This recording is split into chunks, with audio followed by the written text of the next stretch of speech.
கேட்டிருக்கேன். ஃபர்ஸ்ட்லாம் நீங்க கொஞ்சம் கம்மியா பேசுவீங்க அப்படின்ற மாதிரி பார்த்துருக்கோண்ணே. ஆனா இப்போ பேச்சுல இருக்கிற வீரமும் ஆழமும் ஆளுமையும் ரொம்ப பவர்ஃபுல்லா இருக்குண்ணே. அந்த வெறித்தனத்துக்கு அந்த டிரான்ஸ்ஃபர்மேஷனுக்கு என்னென்ன காரணம்? கப்பு தான்.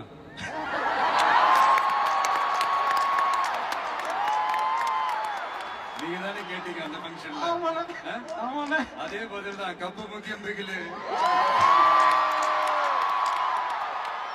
2026 அதுக்கான பதில் சார். கடைசியா ஒரு சில வார்த்தைகள் நாங்க சொல்றோம். அது சொல்லும் போது உங்க மனசுல என்ன தோணுது அப்படின்னு கொஞ்சம் நீங்க சொன்னீங்கன்னா நல்லா இருக்கும். முதல்ல கடவுள்.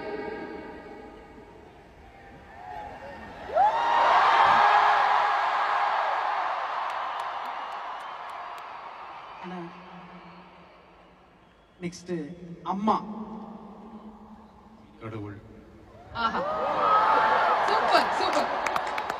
அடுத்தது சார் துரோகம். ரமணா படத்துல ஒரு டயலாக் ஒண்ணு வருது. தமிழ்ல எனக்கு பிடிக்காத ஒரே வார்த்தை அதுதான் துரோகம். நெக்ஸ்ட் ஆள போறான் தமிழன்.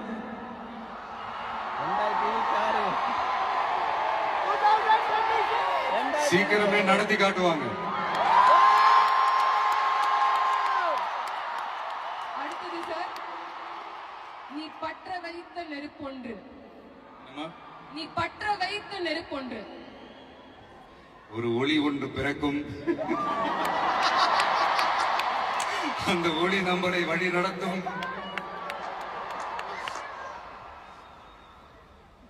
வெற்றின வெற்றி. பணிவு பணிவு. சார் அப்போ தோல்வி. தொடர் முயற்சி. தொடர் முயற்சி. பிரில்லியன்ட். அவ்வளவுதானா? இல்ல சார், இன்னும் நிறைவு அடையணும்னா எப்போதும் கஸ்டமரியா நீங்க பண்ற ஒரு விஷயம் அது உங்களுக்கும் தெரியும். இந்த மாதிரி ஒரு பிரம்மாண்டமான ஆடியன்ஸ் இங்க இருக்கும்போது நீங்க எங்க எல்லாத்தையும் சேர்த்துக்கிட்டு அப்படியே சிரிச்சுக்கிட்டே ஆசையா ஒரு செல்ஃபி எடுப்பீங்க இல்லையா?